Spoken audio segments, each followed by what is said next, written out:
2004, a year that defied expectations, flipped the script and turned the football world on its head. From unexpected champions to history making records, this year's been called the weirdest in football history, and here's why.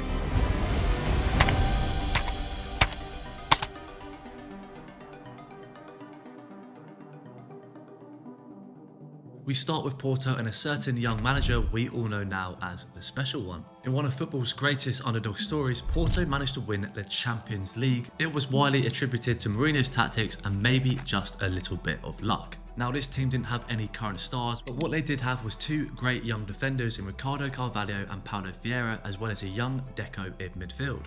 Most of all though, they were a classic Mourinho side who knew how to defend. Then came along the 25th of February in 2004, and it was the first time we ever saw Mourinho face off against Alex Ferguson. Now, little did Ferguson know that this young, cocky manager would be a thorn in his side for many years to come. It was the first leg of the round of 16. Porto shocked United, coming back from a goal down to win 2-1. Benny McCarthy scoring both of those goals. Absolute prime Barclays player, by the way. United not too worried though, they felt they could do the job back at Old Trafford. And when that second leg came, Scholes scored to make it 2-2 in aggregate, United going through on away goals. United then sat back and Ferguson felt like they could defend this lead until full time. And it looked like it was going that way until the 90th minute. It's McCarthy, it's a good save by Howard, it's been turned in by Costinha! Last minute, and it could be the last minute of Manchester United's European season. Porto's victory was an absolute turning point for Mourinho's career. And then the draw was very kind to them as they went on to face Lyon and Porto, who they managed to put away easily. And then in the final they faced another unlikely opponent in Monaco, who they dominated 3-0, crowning Porto as European champions. An absolutely incredible achievement, and one nobody saw coming, especially with the likes of the super teams in Man United, Arsenal and Real Madrid that season. So that was pretty weird, and things only got stranger in England as Wenger achieved possibly the most iconic feat in Premier League history. Of course, we all know what I'm talking about here. This is the Invincible season.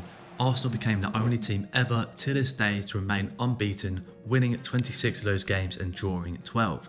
They secured the title with 90 points. Chelsea, United and Liverpool all had absolutely incredible squads at the time, and for Arsenal not to lose to any of them was pretty special. And one of the craziest games this season was Arsenal v United at Old Trafford. This game was absolutely crucial and a key moment for them in their season. It was a seriously intense game, although it somehow remained 0-0 until Ruud van Nistelrooy stepped up to take a penalty in the 80th minute. Now, everybody knows how clinical Ruud van Nistelrooy is, and he'd actually scored 7 consecutive penalties, making him one of the most reliable penalty takers in the league. But somehow, against all the odds, Ruud van Nistelrooy missed that day, and Arsenal players did not let him forget it. The game finished 0-0 and Arsenal remained unbeaten. Now fast forward to the 25th of April and Arsenal had the chance to secure the title at White Hart Lane. You really could not write it. Spurs, absolutely desperate to end their unbeaten streak, could not do enough that day, and the game finished 2-2 with goals from Vieira and Pires. Arsenal became champions that very day at White Hart Lane with an invincible season. Now, not too far away in Germany, if I asked you who won the Bundesliga that season, Bayern Munich would be more than a fair answer. With Ballack in midfield and Kahn in goal, it seemed very likely that they would secure another title. But somehow, some way, Werder Bremen overcame the odds, securing the title 6 points higher than second place Bayern Munich. They had an absolutely lethal attack this season. They scored 79 goals in 34 games. Alaton, their striker, scored 28 of them. Alaton pretty much became a cult hero this season. He secured the golden boot, scoring 5 more than anybody else. And it was under Thomas Schaaf where they were able to create a really balanced attacking style of play, where he emphasised teamwork and a really strong tactical system which allowed him to outplay these slightly stronger teams. And they were absolutely ruthless at times, beating down on some of the lower table teams. From matchday 7 to 29, they actually managed to go on an unbeaten streak, which effectively pulled them away from any competition. And then that defining moment came on May the 8th, where they secured the title against Bayern Munich at Bayern's ground, where they won 3-1. And of course, it was that man Alaton who secured the win, and Werder Bremen's season still remains one of the greatest underdog stories in the Bundesliga. So 3 unlikely stories, and that wasn't all. But before we get into this one, let's just have a look at some of the players at Madrid and Barcelona this season. So which of them do you think took the title? Well, that would be neither, because somehow Valencia came out of nowhere, managed by Rafa Benitez. It was an absolute masterclass in tactical discipline and consistency. Valencia played a 4-2-3-1 system with a compact defensive setup and used quick transitions to exploit opponents on the break. They managed to concede just 27 goals in 38 games, making them by far the best defence in the league. They may not have had superstars like Madrid or Barcelona, but they had intelligent, hard-working players willing to work. The standouts being Pablo Aimar, a little Argentinian magician who pulled the strings in attack. Also, they had this Spanish striker who was also a failed Madrid graduate known as Mr. He delivered so many crucial goals this season, scoring 19 of them, becoming Valencia's top goal scorer. This season, Valencia joined Madrid and Barcelona and became an elite Spanish club and solidified Benitez's reputation as a top tactical manager. That's a lot of underdog stories, but somehow you could argue this one is by far the weirdest. And that, of course, is the 2004 European champions, Greece. Yes, Greece is one of football's greatest ever underdog stories.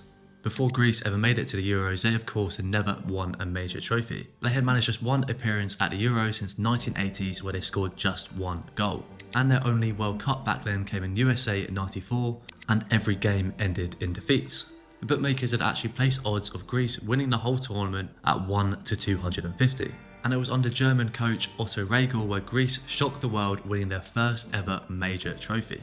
Greece played a compact counter-attacking style with a 4-4-2 or 4-5-1 formation, frustrating opponents with their somewhat boring style of play. They prioritised set pieces, and this strategy paid off repeatedly. Their target at the start of the tournament was just to win one game, something none of their teams had managed to do. And they actually managed that on the opening game, beating Portugal 2-1 in a shock result. Now the rest of the group stage was actually a bit of a mixed bag. They drew to Spain and lost to Russia, but actually managed to get through on head-to-head, sending both Spain and Russia out. And it wasn't an easy road to the final either. They faced France in the quarter-final where they managed to win 1-0 with a header, and then did the exact same thing to Czech Republic in the semi-final with another header. And in the final they again faced Portugal, where this time they managed to win 1-0.